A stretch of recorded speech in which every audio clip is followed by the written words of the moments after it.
আসসালামু আলাইকুম।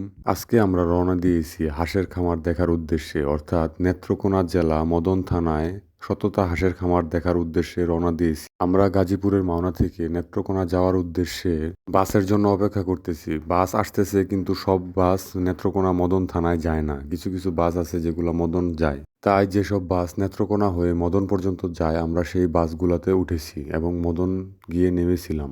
রাস্তার মধ্যে প্রচুর বৃষ্টি হয়েছে। আমরা এখন রয়েছি সততা হাঁসের খামারের হ্যাচারি ঘরে, অর্থাৎ যেখানে বাচ্চা হ্যাচিং করা হয়। এখানে সততা হাঁসের খামারের যে ভাই রয়েছে, অর্থাৎ আইনুল হক ভাই, সেই ভাইটি অত্যন্ত ভালো মানুষ। এই ভাইয়ের সাথে আমরা আগে থেকে যোগাযোগ করেছি এবং আমরা যে আজকে যাব সেই কথা আগে থেকেই বলে রেখেছিলাম। আইনুল হক ভাই আমাদেরকে আগে থেকেই তার লোকেশন বলেছিল, অর্থাৎ কিভাবে মদন থেকে তার বাসায় যেতে হবে সেই লোকেশনটা আগে থেকেই দিয়ে রেখেছে। আইনুল হক ভাই মূলত হারিকেন এবং তুষ পদ্ধতিতে বাচ্চা ফুটিয়ে থাকে। এখানে যে খাঁচার মতো গর্ত দেখতেছেন, এই গর্তের চারপাশে তুষ রয়েছে এবং এই গর্তের মধ্যে হারিকেন দিয়ে রাখে এবং যখন তাপ হয় তখন হারিকেন সরিয়ে ডিম দিয়ে রাখে। এখানে যে বেডগুলো দেখতে পাচ্ছেন, এই বেডের মধ্যে ভাই ডিম বিছিয়ে রেখেছে। এখান থেকে প্রায় 3-4 দিন পর থেকেই বাচ্চা বের হওয়া শুরু হবে আর কি। একটা বেডের মধ্যে 13 থেকে 14,000 ডিম নেওয়ার মতো ক্যাপাসিটি রয়েছে। অনেক ক্ষেত্রে তার বেশি দেওয়া হয়। এই বেডের মধ্যে ডিমগুলো রেখে ডিমগুলো একটা মোটা কাপড় দিয়ে ঢেকে রাখা হয়, যাতে ডিমগুলোর তাপ ঠিক থাকে। আমরা যাওয়ার পর আইনুল হক ভাইয়ের যে কর্মচারী রয়েছে, সে আমাদেরকে সবগুলা জায়গা ঘুরিয়ে ঘুরিয়ে দেখেছে। এই হচ্ছে সেই বাইকটি।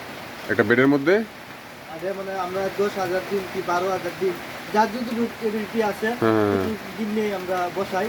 তখন ওই জায়গা থেকে বসাই যে ওই জায়গা থেকে ফার্গেন দেখালাম না, ওই ফার্গেন থেকে নিয়ে আসে পরে এই জায়গা রাখতে হয়। আমরা 15 দিন পরে আবার এই চুরি করে আবার ওই জায়গায় রাখতে হয়। ওই জায়গা থেকে আবার বাচ্চা বাইরে হয়ে যায়। এখান থেকে বাচ্চা বের হয়, পরে ওই বাচ্চাটুকু মানে গুলা নিয়ে বোর্ডিং এ দিয়ে দেন নাকি? ঠিক আছে। আমরা এই মাসে আমরা 50,000 বাচ্চা সেল দিতে পারি। প্রতি মাসে 50,000 বাচ্চা সেল দিতে পারেন।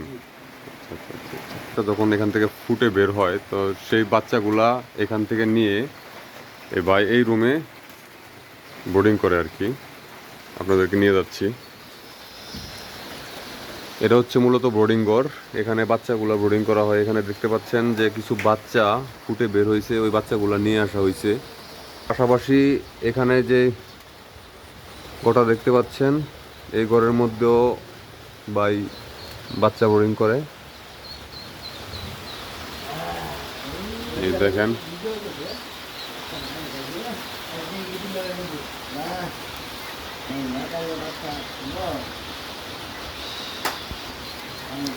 এখানে ভাই কতগুলো বাচ্চা আছে? 5,000। দর্শক দেখতে পাচ্ছেন এখানে প্রায় 5,000 বাচ্চা আছে।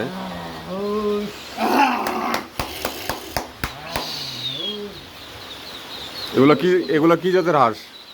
মানে এগুলোর জাতটা কি মূলত? দুইটা একসাথে? আচ্ছা আচ্ছা আচ্ছা। দেখতে পাচ্ছেন কতগুলো বাচ্চা। এটা হচ্ছে সেই ভাই, যেটা হচ্ছে সততা হাঁসের খামারের ভাই। এই ভাইয়ের কাছে আমরা মূলত আসছি, আর এই ভাইয়েরই হাঁসের বাচ্চাগুলা মূলত। বর্তমানে আমরা এদের মধ্যে মুড়ি দিতেছি ভিজায়। আচ্ছা আচ্ছা। মুড়িটা ভিজায় দিলে বাচ্চারা আপনার এই মুড়িটা একটু ভিজা থাকলে মানে একটু পানি থাকে, তাহলে এটা খাইলে বাচ্চা কোনো সমস্যা হয় না। বাচ্চা মানে পায়খানা নরম থাকে। আচ্ছা আচ্ছা। হ্যাঁ, এবং বাচ্চাও ভালো থাকে। এরপরে বাচ্চারা একদিন মুড়িটা খাওয়ানোর পরে আবার কালকে আমরা দিনে ফিট দিয়ে দিই। আচ্ছা ফিট দিয়ে দিলে আপনার সব বাচ্চা ফিট খাবে, আর ইনশাল্লাহ আমাদের বাচ্চা মারা যায় না। না, হ্যাঁ ভাই এখানে একটা কথা বলছে যে ভাইয়ের মানে হারিকেন তুষ পদ্ধতিতে বাচ্চা ফুটানোর কারণে বাচ্চাগুলো একটু মানে সবল থাকে, যেটা ইনকিউবেটর মেশিনে ফুটানোর কারণে অনেক ক্ষেত্রে বাচ্চা দেখা যাচ্ছে দুর্বল হয়ে যায় বা মারা যায়। কিন্তু হারিকেন তুষ পদ্ধতিতে এই জিনিসগুলো আসলে প্রত্যেকটা বাচ্চা আপনারা দেখতে পাচ্ছেন যে সবল এবং সুস্থ। ঠিক আছে, প্রত্যেকটা বাচ্চাই এখানে সুবল এবং সুস্থ। এবং আমরা যেখানে মানে আজকে আসলাম, আসাতে মানে বৃষ্টির পরিমাণটা বেশি হচ্ছে, যার কারণে এখানে কারেন্টের ব্যবস্থাটা মানে বৃষ্টির কারণে কারেন্ট হয়তো বা নাই, এই কারণে তাপের ব্যবস্থাটা একটু নাই। কিন্তু তারপরেও দেখা যাচ্ছে প্রত্যেকটা বাচ্চাই মনে করেন সুস্থ এবং সবল। দেখতে পাচ্ছেন দৌড়াদৌড়ি করতেছে প্রত্যেকটা বাচ্চাই। আজকে একদিনের বাচ্চা, তারপরেও দেখেন কতটা সচল এবং মানে শক্তিশালী বাচ্চা। এটাই হচ্ছে হারিকেন এবং তুষ পদ্ধতির মানে মূলত বড় গুণ আর কি। আইনুল হক ভাই মূলত একদিনের হাঁসের বাচ্চাগুলাকে এইভাবে মুড়ি দিয়ে থাকে।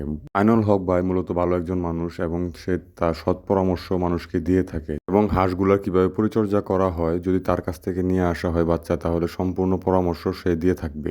আপনাদের মধ্যে যারা হাঁস পালন করতে চান তারা আইনুল হক ভাইয়ের সাথে যোগাযোগ করতে পারেন। তার কাছে একদিনের বাচ্চা থেকে শুরু করে একদম রানিং ডিম পাড়া হাঁস পর্যন্ত রয়েছে এবং পুরো বাংলাদেশে সে ডেলিভারি দিয়ে থাকে। আপনারা এখানে দেখতে পাচ্ছেন বীজাণু মুড়িগুলা কিভাবে হাঁসের বাচ্চাগুলাকে দেওয়া হচ্ছে এবং হাঁসের বাচ্চাগুলা ভিজা মুড়ি সুন্দরভাবে খেয়ে ফেলতেছে। আমি আইনুল হক ভাইয়ের কাছ থেকে কিছু বাচ্চা নিয়ে এসেছি। পরবর্তীতে ভিডিওতে আপনাদেরকে দেখাবো আমি কয়টা বাচ্চা নিয়ে এসেছি এবং কিভাবে পরিচর্যা করতেছি। আজকের মতো এ পর্যন্তই। সবাই ভালো থাকবেন, সুস্থ থাকবেন এবং আমাদের জন্য দোয়া করবেন। আসসালামু আলাইকুম।